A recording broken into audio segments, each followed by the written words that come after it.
Hi friends, welcome back to my channel Kanchela Srilakshmi 517. అందరూ ఎలా ఉన్నారు ఫ్రెండ్స్? బాగున్నారా? నేను కూడా బాగున్నాను.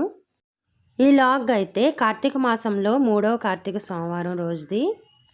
ఈ లాగ్లో మీకు టీ నరసాపురంలో ఉన్న శ్రీ అన్నపూర్ణ విశాలాక్షి సమేత కాశీ విశ్వేశ్వర స్వామి దేవాలయాన్ని అయితే చూపించబోతున్నాను. ఈ 3వ కార్తీక సోమవారం రోజు అయితే తెల్లవారుజామున 3:30కే లేచాము. కార్తీక స్నానం ఆచరించి బయట తులసమ్మ దగ్గర బేషన్లు అయితే ఒత్తులు వెలిగించి దీపారాధన చేసుకున్నాను. తర్వాత అయితే లోపల దేవుని దగ్గర దీపారాధన అయితే చేసుకున్నాను. ఆ రోజు పూజనైతే ఇలా చేసుకున్నాను. పూజను చేసుకున్న తర్వాత వంట చేసి పిల్లల్ని మార్నింగ్ స్కూల్కి అయితే పంపించేసి నేను మా పక్కన ఉన్న వాళ్ళు కలిసి చింతలపూడి దగ్గరలో ఉన్న టీ నరసాపురానికి అయితే వెళ్ళాము. ఇంతకీ టీ నరసాపురం చింతలపూడి నుంచి ఎంత దూరం? టీ నరసాపురం వెళ్ళడానికి చింతలపూడి నుంచి ఎంత టైం పడుతుంది? అవైతే మీకు ఈ లాగ్లోనే చెప్తాను. ఇంతకీ నా పక్కన వాళ్ళు అన్నాను కదా, ఎవరెవరంటే మీరు నా చాలా వీడియోస్లో చూసే ఉంటారు. నా పక్కన ఉన్న లక్ష్మి గారు మరియు మమత, నేను అయితే ఈ టెంపుల్కి వచ్చాము. మనం ఇప్పుడు అయితే టీ నరసాపురంలో ఉన్న శ్రీ అన్నపూర్ణ విశాలాక్షి సమేత కాశీ విశ్వేశ్వర స్వామి దివ్యక్షేత్రానికి అయితే వచ్చేసాము. మీరు చూసినట్టయితే గుడి స్టార్టింగ్ నుంచి నేను చూపిస్తున్నాను. అయితే ఇప్పుడు పక్కన బిల్డింగ్లా ఉంది కదా, అదైతే గుడికి సంబంధించిన కళ్యాణ మండపం. మనం గుడి చుట్టూ చూసినప్పుడైతే గుడికి ఒక పక్క అమ్మవారి అష్టాదశ శక్తి రూపాలైన అమ్మవారి విగ్రహాలు అయితే మనకి దర్శనమిస్తాయి. ఓం శ్రీ మాత్రే నమః.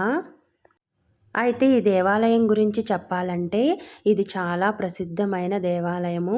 దీన్ని చిన్న కాశీ అని కూడా పిలుస్తారు.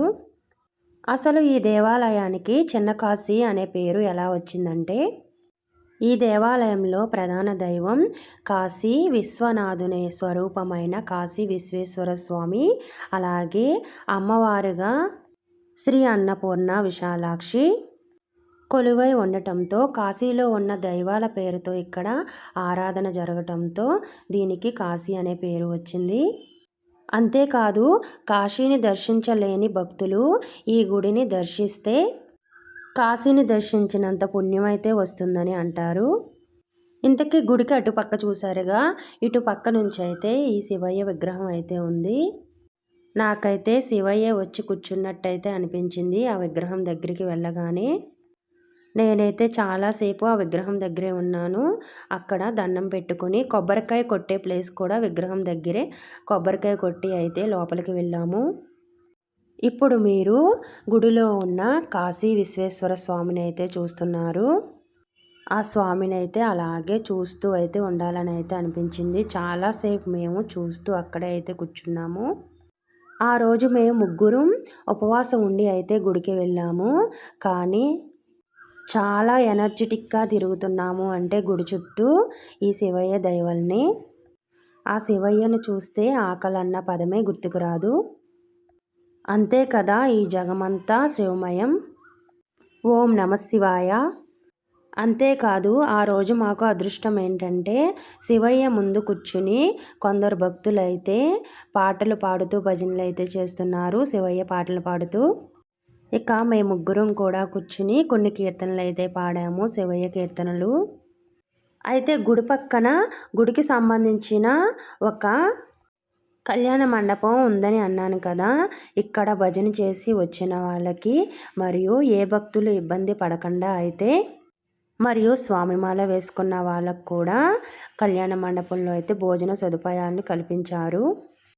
ఇంకొక విషయం ఏమిటంటే గర్భగుడిలో కాశీ విశ్వేశ్వర స్వామితో అన్నపూర్ణాదేవి అమ్మవారు దర్శనమిస్తే పక్కన శ్రీ కాశీ విశాలాక్షి అమ్మవారు మనకి దర్శనమిస్తారు. ఈ దేవాలయానికి చుట్టుపక్కల నుంచే కాకుండా ఎక్కడెక్కడి నుంచో దూర ప్రాంతాలు ఉన్నవారు కూడా ఈ గుడిని సందర్శిస్తారు. వాళ్ళెవరికి ఇబ్బంది కలగకుండా అయితే కళ్యాణ మండపంలో భోజన సదుపాయాలను కల్పించారు. ఇక్కడ గుడి పక్కన నవగ్రహాలకు సంబంధించిన చిన్న గుడి ఉంది. దాని పక్కన పైన ఒక పెద్ద శివలింగం ఉండి కింద మనకి జ్యోతిర్లింగాలు అయితే దర్శనమిస్తాయి. ఈ జ్యోతిర్లింగాలు ఆల్రెడీ మీకు షార్ట్స్ వీడియోలో పోస్ట్ చేయడం జరిగింది. ఈ కార్తీక మాసంలో తప్పనిసరిగా జ్యోతిర్లింగాల దర్శనం చేసుకోవాలి. ఇంతకీ చింతలపూడి నుంచి టీ నరసాపురం ఎంత దూరమో చెప్పలేదు కదా. టీ నరసాపురం అయితే చింతలపూడికి సుమారుగా 25 కిలోమీటర్స్ అయితే ఉంటుంది. ఓ హాఫ్ అన్ అవర్లో అయితే చింతలపూడి నుంచి టీ నరసాపురానికి వెళ్ళగలము. ఇంకో విషయం ఏమిటంటే నా లాంగ్ వీడియోస్ చూస్తున్నారు కానీ లైక్ చేయడం లేదు. మీకు ఈ లాంగ్ వీడియోస్ మీకు నచ్చినట్లయితే లైక్ చేయండి. ఈ లాంగ్ వీడియో కూడా మీకు నచ్చిందని అనుకుంటున్నాను. మేము ఈ గుడి చుట్టూ కూడా చాలా ప్రదక్షిణలు అయితే చేసాము ఆ రోజు.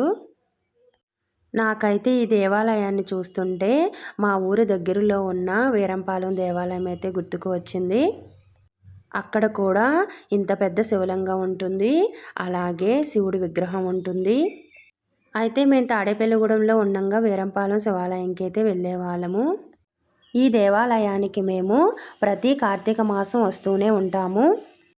పెద్ద శివలింగం ఉండి చుట్టూ 12 జ్యోతిర్లింగాలు దర్శనమిస్తాయన్నాను కదా.